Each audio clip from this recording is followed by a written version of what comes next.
একদম ভিন্ন রকমভাবে মুখে স্বাদ লেগে থাকার মতন খুব সহজে একটি পিঠা তৈরি করে ফেলেছি। আসসালামু আলাইকুম এভরিওয়ান, সবাই কেমন আছেন? আশা করি সবাই খুব ভালো আছে। আবারও চলে এলাম ভিন্ন রকম একটি রেসিপি নিয়ে। তো কথা না বেরিয়ে চলুন এই মজাদার পিঠা তৈরির ফুল রেসিপিটি দেখে নেই। প্রথমে একটি বোলের মধ্যে দিয়ে দিচ্ছি ময়দা। এখানে আমি 1 কাপ পরিমাণ দিয়েছি, সাথে আরও হাফ কাপের মতন দিয়ে দিচ্ছি। সাথে দিয়ে দিচ্ছি সুজি। এখানে আমি 2 টেবিল চামচ পরিমাণ সুজি দিয়ে দিচ্ছি। সাথে দিয়ে দিচ্ছি স্বাদ মতন লবণ। এখানে আমি হাফ চা চামচ পরিমাণ দিয়ে দিয়েছি। এবার দিয়ে দিচ্ছি ঘি। এখানে আমি 2 চা চামচ পরিমাণ ঘি দিয়ে দিচ্ছি। আপনারা চাইলে কিন্তু এখানে রান্নার তেলও ব্যবহার করতে পারেন। এবার ময়দার সঙ্গে সবগুলো উপকরণ খুব ভালোভাবে মেখে মিশিয়ে নিব। ময়দার সঙ্গে সবগুলো উপকরণ খুব ভালোভাবে কিন্তু মেখে মিশিয়ে নিয়েছি। যখন ময়দাগুলো খুব ভালোভাবে মেখে নেওয়া হবে আর হাতে মুঠো পাকালে দলা হয়ে যাবে, তখনই বুঝতে পারবেন যে ময়দাগুলো খুব ভালোভাবে মেখে নেওয়া হয়ে গিয়েছে। এবার মেখে নেওয়া ময়দার মধ্যে দিয়ে দিচ্ছি খেজুরের গুড়। এখানে আমি 1/4 কাপ পরিমাণ দিয়ে দিচ্ছি। সাথে দিয়ে দিব কোরানো নারকেল। এখানে আমি 1/3 কাপ পরিমাণ দিয়ে দিচ্ছি। এবার দিয়ে দিচ্ছি চিনি। এখানে আমি 1 টেবিল চামচ পরিমাণ দিয়ে দিয়েছি। আপনাদের স্বাদ মতন কমিয়ে বাড়িয়ে দিতে পারেন। এবার ময়দার সঙ্গে সবগুলো উপকরণ খুব ভালোভাবে মেখে মিশিয়ে নিতে হবে।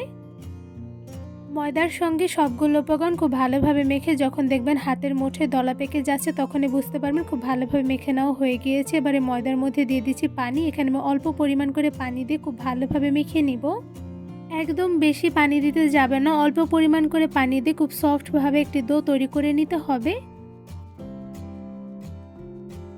ময়দার সঙ্গে সবগুলো উপকরণ খুব ভালোভাবে মেখে মুথে নিয়েছে। তো এই পর্যায়ে দেখতেই পাচ্ছেন অনেকটা পরিমাণে সফট করে ডোটা তৈরি করে নেওয়া হয়ে গিয়েছে। এবার এই সফট ডোটা আমি একটা ঢাকনা দিয়ে ঢেকে প্রায় 10 মিনিটের মতন একটি সাইডে রেস্টে রেখে দিব। ময়দার ডোগুলো 10 মিনিটের মতন রেস্টে রেখে দেওয়ার পর দেখতেই পাচ্ছেন ডো থেকে কিন্তু আঠালো ভাবটা চলে গিয়েছে। এই পর্যায়ে খুব ভালোভাবে ময়দার ডোগুলো মুথে নিয়েছি। এবার এখান থেকে আমি ছোট সাইজ করে কিছু লিচি কেটে নিব। অনেকটা পরিমাণে ছোট সাইজ করে কিন্তু একটি লিচি কেটে নিয়েছি, দেখতেই পাচ্ছেন। এবার বাকি ডোগুলো দিয়ে সেমভাবে বাকি লিচিগুলো কেটে নিব। অনেকগুলো ছোট সাইজ করে লিচি কেটে নিয়েছি। এবার এখান থেকে একটি লিচি হাতের সাহায্যে খুব ভালোভাবে মুথে নিচ্ছি। কিভাবে লিচিটা মুথে নিচ্ছি সেটা কিন্তু আপনারা দেখেই বুঝতে পারছেন। এবার লিচিটা হাতের সাহায্যে খুব ভালোভাবে রাউন্ড করে লম্বা শেপ করে নিব। আর এই সময় হাতে কিছুটা পরিমাণে রান্নার তেল লাগিয়ে নিতে হবে, এতে করে কিন্তু খুব সহজে ডিজাইন করা যাবে। তো এই পর্যায়ে দেখতেই পাচ্ছেন ছোট সাইজের লিচিটা দিয়ে আমি একটা পাতার শেপ করে নিয়েছি। এবার পাতার ডিজাইন করার জন্য এখানে আমি একটা চামচ নিয়ে নিয়েছি। বা চামচের নিচের সাইডটা দিয়ে আমি লিচের মাঝ বরাবর দাগ কেটে নিচ্ছি। কিভাবে করে নিচ্ছি সেটা কিন্তু দেখে বুঝতে পারছেন। এবার সাইড থেকেও সেমভাবে পাতার ডিজাইন করে নিব। আমার কাছে পাতার ডিজাইনটা খুব ভালো লেগেছে, তাই আমি এই ডিজাইনে পিঠাগুলো তৈরি করে নিচ্ছি। আপনারা চাইলে কিন্তু যে কোনো ডিজাইনে পিঠাটা তৈরি করে নিতে পারবেন। তো এই পর্যায়ে দেখতে পাচ্ছেন মাশাআল্লাহ খুব সুন্দরভাবে আমি একটি পিঠা তৈরি করে নিয়েছি। এবার সেমভাবে বাকি পিঠাগুলো তৈরি করে নিব। ছোট সাইজের একটি লিচি নিয়ে হাতের সাহায্যে খুব ভালোভাবে লিচিটা মুথে নিব। এবার লিচিটা হাতের সাহায্যে খুব ভালোভাবে রাউন্ড করে লম্বা শেপে করে নিব। ছোট সাইজের লিচিটা হাতের সাহায্যে একদম পাতার ডিজাইনে শেপ করে নিয়েছি, দেখতেই পাচ্ছেন। এবার উপর থেকে পাতার ডিজাইনটা দেওয়ার জন্য এখানে আমি একটা চামচ নিয়ে নিয়েছি। চামচের নিচের সাইডটা লিচির মাঝ বরাবর দিয়ে কেটে নিয়েছি। এবার সাইড থেকে পাতার ডিজাইন করে নিচ্ছি। চামচের সাহায্যে লিচিটা দিয়ে খুব সুন্দরভাবে পাতার ডিজাইনে একটি পিঠা তৈরি করে নিয়েছি। পাতার ডিজাইনে পিঠা তৈরি করা কিন্তু খুবই সহজ, আর দেখতে কিন্তু মাশাআল্লাহ খুবই সুন্দর হয়। তো এরপর যা দেখতে পাচ্ছেন খুব সুন্দরভাবে আমার একটি পিঠা তৈরি করে নেওয়া হয়ে গিয়েছে। খুব সহজভাবে পাতার ডিজাইনে অনেকগুলো পিঠা তৈরি করে নিয়েছি। এবারে পাতার ডিজাইনের পিঠাগুলো গরম তেলের মধ্যে ভেজে নিব। একটি কড়াইয়ের মধ্যে দিয়ে দিয়েছি পরিমাণ অনুযায়ী রান্নার সয়াবিন তেল। মিডিয়াম আঁচে তেলগুলো একটু গরম হয়ে আসলে এর মধ্যে একটা একটা করে বানিয়ে রাখা সবগুলো পিঠা দিয়ে দিচ্ছি। গরম তেলের মধ্যে একটা একটা করে বানিয়ে রাখা সবগুলো পিঠা দিয়ে দিয়েছি। এবার চুলার আঁচটা মিডিয়ামে রেখে পিঠাগুলো কিছুক্ষণ ভেজে নিব। পিঠাগুলো কিছুক্ষণ ভেজে নেওয়ার পর দেখতেই পাচ্ছেন হালকা কালার চলে এসেছে। এই পর্যায়ে একটা চামচের সাহায্যে সবগুলো পিঠা একটা একটা করে উল্টে দিচ্ছি। সবগুলো পিঠা একটা একটা করে উল্টে দেওয়া হয়ে গিয়েছে। এবার চুলার আঁচটা একদম মিডিয়ামে রেখে কিছুক্ষণ সময় নিয়ে পিঠাগুলো ভেজে নিব।